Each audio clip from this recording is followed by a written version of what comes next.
ethnic majority Sinhalese Buddhist.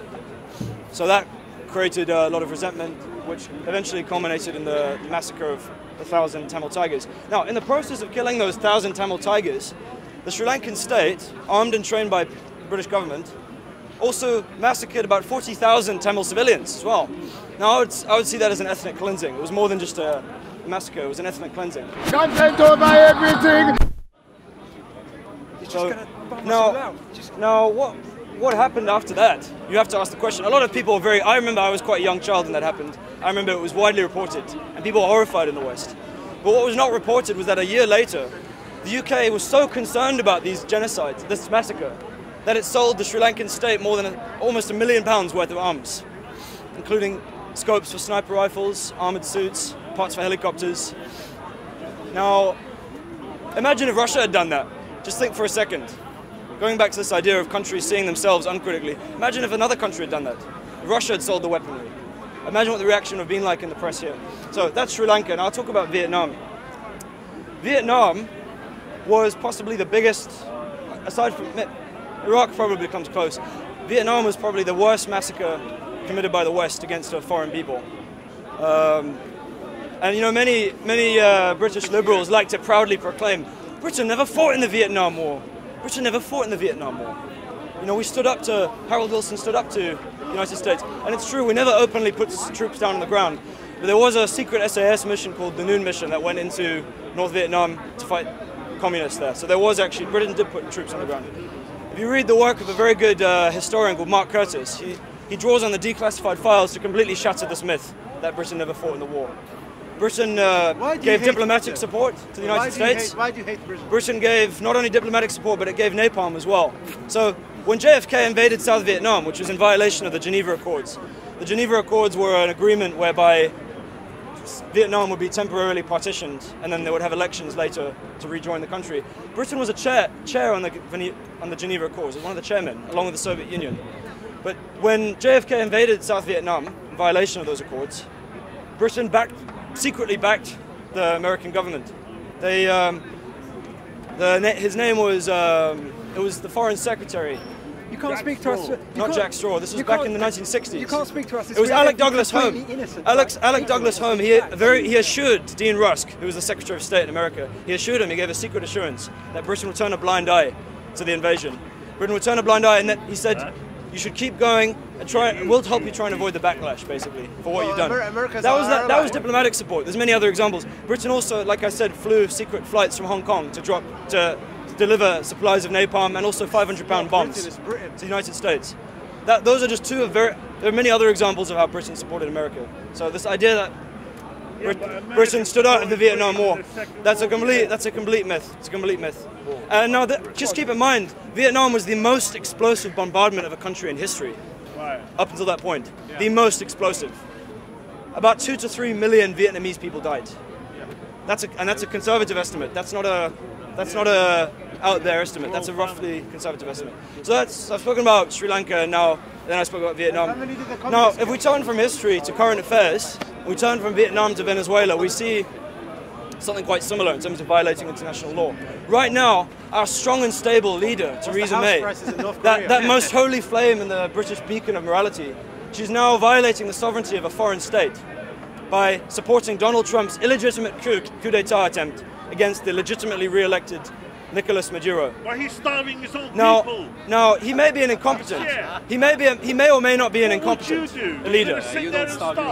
But he is not a dictator. The idea that he is a dictator is completely false. The Jimmy Carter Foundation and the Council of Electoral Experts of Latin America have declared that election free, fair, and democratic.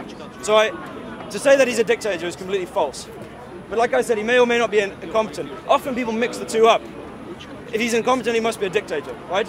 But if he's a dictator because he's incompetent, then that must make Theresa May an incompetent for not only her mishandling of Brexit, not only her mishandling of Britain's exit from EU, but also her shameful response to the United Nations report into the United Kingdom showing the ridiculous levels of poverty in this country. Supposedly we have the 5th biggest economy in the world, but if you travel to some towns outside of London, and especially in Scotland and Northern Ireland, you'll find that it's a very different picture for a lot of British people. They don't have the same standard of life. that you'd expect from a rich country. So that would make Theresa May a dictator if we use that measure of what a dictator is. Now, you know, we got to see this in its historical context. If you just trust the BBC and the Guardian, you won't really see the historical context of this. In 2002, George W. Bush, who himself came to power in a very dodgy election, very dodgy, in the year 2000. In 2002, he got the CIA to attempt a coup d'état against Hugo Chavez. The CIA went into Venezuela and they attempted to oust him and replace him with a military dictator on the model of other US-backed Latin American dictators. Now, that completely failed. We've got to keep that in mind. Venezuela has been a thorn in the side of the United States. Ever since it said to America, no, we don't need your energy companies. We want to use our own energy to redistribute the wealth to the people. And Hugo Chavez, whatever you think of him, he was incredibly popular with the poor people of Venezuela for doing so. Very, very popular. Now, not only that, we have to keep in mind now, in the 12 months after Donald Trump set against the Venezuelan people with his sanctions on Venezuela, Venezuela has lost almost 6% of its GDP. Now, most Latin American countries, they use about 7% of their GDP for their healthcare. So imagine what that's done to Venezuela. That's money that could have gone on importing food, for example. Now, again, we like to criticize them for their food shortages, but we don't like to look at our own food shortages in Britain, where millions of people, I don't know if it's millions, but hundreds of thousands of people have to rely on food banks. Again, you can read the United Nations report on that as well. Come on, you can't make that. I'll talk about another thing as well. Before I go on to climate change and oil production, which Venezuela should not be going into. So can I ask you a question? No, you can't. At the end, you get to ask me a question. I'm not answering questions right now. What about all the polls now, on Romanians compare Venezuelans to Yemenis. Compare Venezuelans to Yemenis. Venezuelans are worthy victims. Venezuelans are worthy victims, but Yemenis are unworthy victims of the West's selective humanitarianism. Right now, Theresa May is she's such a saint. Mother Teresa, she's backing Saudi Arabia.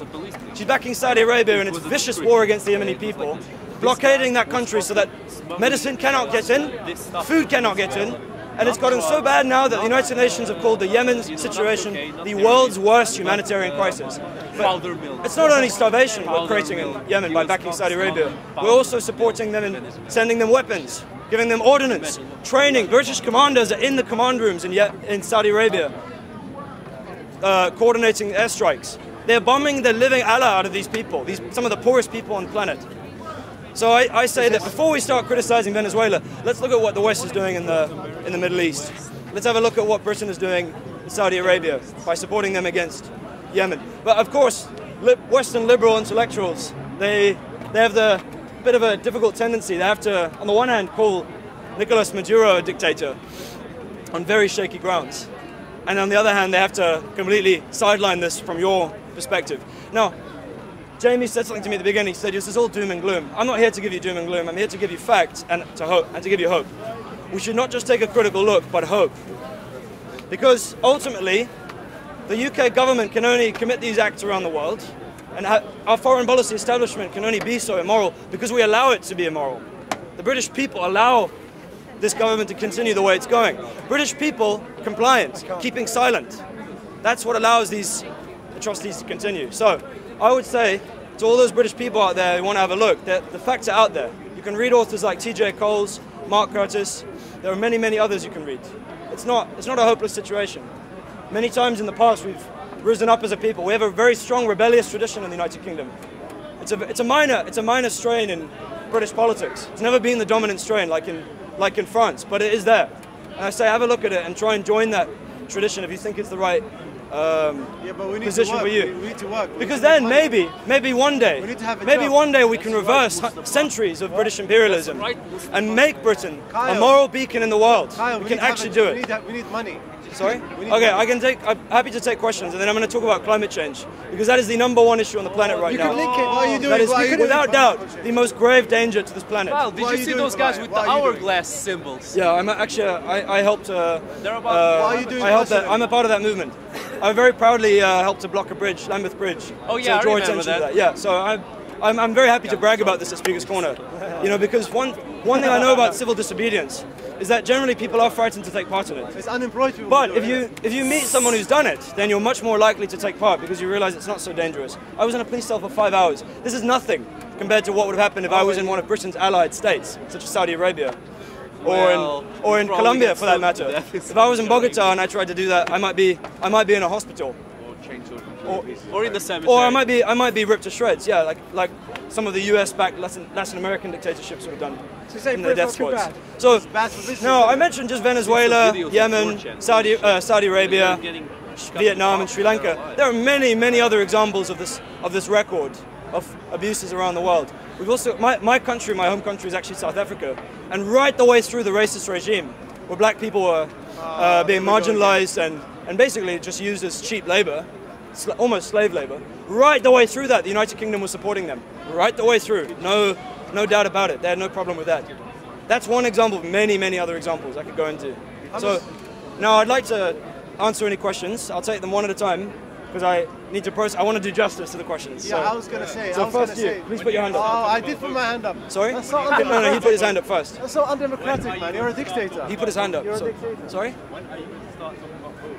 I already spoke. If you listened at the very end, I said you can take hope. There are organisations doing all kinds of things to put pressure on the British government to live up to its basic British values like peace, environmental protection, and international law. For example, Extinction Rebellion, I think, is probably at the forefront of that right now. You know, civil disobedience is one thing, but also what I'm doing right now is non-violent action. It's a very minor form of non-violent action. It's nothing like violent. It's nothing like getting in front of a group of cars and blocking them, or gluing your hands to the doors of the Department of Energy, like one member of this audience has done. I'm not going to point him out because I don't want to be unfair on him. That's me. But he actually did. You can find pictures of him in the newspapers, and you'll know what I'm talking about. So wait, Kyle. So you can do things like that, but getting up to speak is a good start. When you get up to speak, you start to lose your fear. You start to care less about what people think about you. That's true. Like I don't care. People think I'm very young. Or they think I'm some kind of hippie for caring about the environment. You look I don't like care. At first, I did care, but after a while, you don't care so much. Now, the UK. This is related to Venezuela. I'll try and tie Venezuela. To oil. Yeah. Before actually, I asked, what was your question, Mustafa? What did you want to ask? Oh yeah, no, I was going to say, why don't you talk about some of the good things that Britain has done? Well, the thing about Britain is very interesting. We like to focus on World War II, and that was a very good episode of British foreign policy. What? Defeating the Nazis was a major achievement, but it's notable for its uniqueness. If you look very closely at British history, it's notable for how unusual it is. And actually, we had no problem supporting fascists before that. There's a very good book by an author called Peter Day, which has just come out, about how Britain helped to bring Francisco Franco to power in Spain. Also, I read a Guardian article recently which showed how Mussolini was on MI6's payroll in the weeks leading up to his coup d'etat. He had about £100 a week to write anti-communist articles, and that's about £1,000 a week in today's money. So keep that in mind. We're willing to pay fascists to do some of our propaganda work. Wait, you know, we haven't got the best record. Communist article. But there is hope. If we know about this, you can decolonize your mind before you do anything. You have to know what you're up against before you take any kind of action, any kind of, whether it's civil disobedience or getting up to speak or any of that. You have to know what you're talking about. Sorry, Kyle, I have a little No, question. I'll answer yours and then yours. I'll answer yours and then yours. State the fact that we're the fifth richest nation in the world. Well, no, I'm not rich. What's our balance of trade deficit? I don't know what our balance of trade and deficit is. I'm sorry, I don't know. Approximately how much does this country in hock for? I don't know. I think it's more than 4 times the yearly budget. If you put it all together, everything we make. Yeah, I'm not rich. We are minus that. Okay, to be honest, the deficit's quite a minor issue compared to some of the other. Nation. Okay, what was your question? Yo, sorry boy. Okay, go ahead. Pavlov. Kyle, I heard you saying that some of the companies are putting pressure into Britain to do something good. So do you think the multinational companies around the world are the good guys? They are the ones who monitor the world into being a better place. Hold on, we're dealing with climate change today. I'll give you an example of how multinational corporations are the problem. Back in the 1950s, I mean, there's a precedent for Britain helping Donald Trump to launch a coup on Nicolas Maduro. Mohammed Mossadegh in the 1950s, he stood in the way of Anglo-Iranian oil, Just a young guy with a lot. which was kind of an empire within an empire back in the 50s. Britain had a huge amount of stake in Iranian or Persian oil at the time it was known as. Now, when Mohammed Mossadegh decided, why don't we use that oil to help our own people, the Iranian people, Britain wasn't having any of it. Winston Churchill organized, along with the President of America at the time, they organized for the CIA and MI6 to go and launch a coup and get rid of Mossadegh. and replaced him with a radical Shia cleric, the Shah of Iran, who ruled for about 25 years. So, and that's a whole other issue I could talk about. Britain has a long history of collaborating with radical Islam. Not, a Shia cleric. Not just Shia Islam, but Sunni Islam in the Middle East, especially Saudi Arabia. It's possible for a country. Can I take any other? So, yeah, question. Multinational corporations are the problem. They are the #1 problem. If you look, for example, Anglo-Iranian oil, that was known as, it's now known as BP. Right, it changed its name, and it's British Petroleum today. The oil slick leak that happened in Mexico, the Gulf of Mexico, in 2011. That's the tip of the iceberg. That caused a tremendous amount of damage to biodiversity just off the coast of South America. But also, let's keep in mind, we may be facing something like nuclear holocaust, terminal climate holocaust pretty soon. In the next 12 years is actually rather, I think that's downplaying it. What the United Nations has said was we have 12 more years to solve the climate problem. And I think that's actually, that's overly optimistic, I think. 3 years before we start running in the right direction. Yeah. We start running in the right and if you look at it, as the climate situation's gotten worse, I mean, Venezuela should keep its oil in the ground. As much as those people are poor, they want to have any country in the future to keep it in the ground. Britain needs to keep a rein on BP and try and control Shell as well. And America obviously needs to look at Chevron and ExxonMobil. These corporations are psychopathic. The Canadian lawyer Joel Backen, he said that if you look at corporations, they behave like psychopaths. They have absolutely they only care about the bottom line. They don't have empathy. They don't have the same moral faculties that we have as individuals. They work to maximize return to their shareholders. That is what they are legally obliged to do. And if they do not grow as companies, they die. That is capitalism in a nutshell. Grow or die. You cannot have a grow or die economy on a finite planet where there is only so much resources and only so much the ecological limits can take. That is the only, you can only take so much. But remember, most people know this. It's common sense. It's just common sense. I bet you have like, and this is why I think Extinction Rebellion is going to grow. Organizations like XR, Extinction Rebellion, and others as well, are going to go to combat this psychopathic corporate state we have today by demanding 3 demands. 3 demands is what I stood on that bridge to block for. 3 demands. First of all, to have the British government communicate with the people through mainstream media about how serious this climate crisis really is. That's relatively easy. That could be done straight away. So that's the first demand. Hang on. The second demand is to make Britain a carbon neutral economy by 2025. That's also very doable. Remember in World War II, the mass mobilization we created to fend off the Nazi threat. We can easily create something like that today. Okay, maybe not easily, but it's possible. It's possible. So that's the second demand. And the third demand, I think, is the most important one, in my opinion, is to create a democratic citizens' assembly composed of a few hundred representative Britons to oversee this transition to a carbon zero economy. That is crucial. Because remember, the only reason why the British elite continue to support what they think is the national interest, these big corporations, is because they're not actually accountable to the people. They're actually very separated from the mass of ordinary people, and they won't have to deal with the food shortages that result from climate change. They don't have that empathy. But if there's democratic oversight, then we'll make sure that they do that. That is absolutely crucial. I mean, that goes back to Vietnam as well. I was talking about Vietnam as Venezuela, Sri Lanka, Yemen, Saudi Arabia, all these countries where Britain basically has a terrible strategy for helping those people. They can only do that because the British people don't have control over the state. We basically do not. We get to elect the people who have control over the state. That's a step forward. The Chartists and the suffragettes were right to fight for that. But it's not enough. We don't actually make the policy.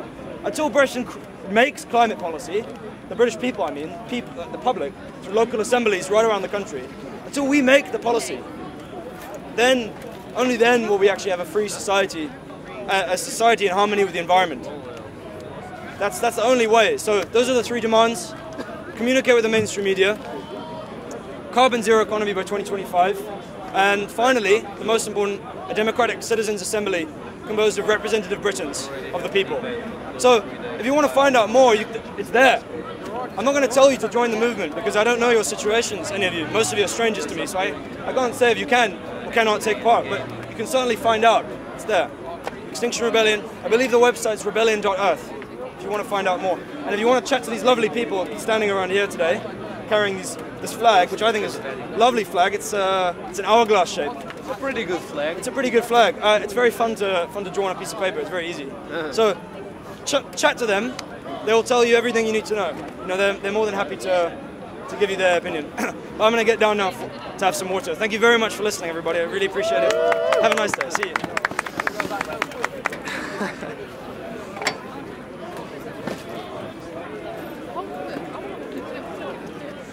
Do you mind if I take a look at the book? Please go ahead, yeah. How are you doing, by the way? Content over everything from your melanin. Come, man, say it straight. Man, don't listen to BBC. Man, don't listen to ITV. Ready? Listen.